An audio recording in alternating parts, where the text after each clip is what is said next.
ಬಳಿದ ಬೆನ್ನು ಹತ್ತಿ ನೂರಾರು ಊರು ಸುತ್ತಿ ಏನೇನೋ ಕಂಡ ಮೇಲು ನಮ್ಮೂರೇ ನಮಗೆ ಮೇಲು.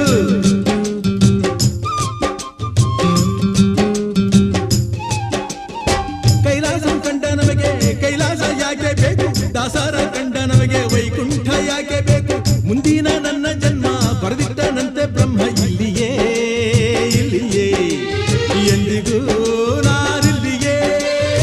ಹುಟ್ಟಿದರೆ ಕನ್ನಡ ನಾಡಲು ಹುಟ್ಟಬೇಕು, ಮೆಟ್ಟಿದರೆ ಕನ್ನಡ ಮಣ್ಣ ಮೆಟ್ಟಬೇಕು. ಬದುಕಿದು ಜಟಕ ಬಂಡಿ, ಇದು ವಿಧಿಯೋಡಿಸುವ ಬಂಡಿ. ಬದುಕಿದು ಜಟಕ ಬಂಡಿ, ವಿಧಿ ದಡ ಸೇರಿ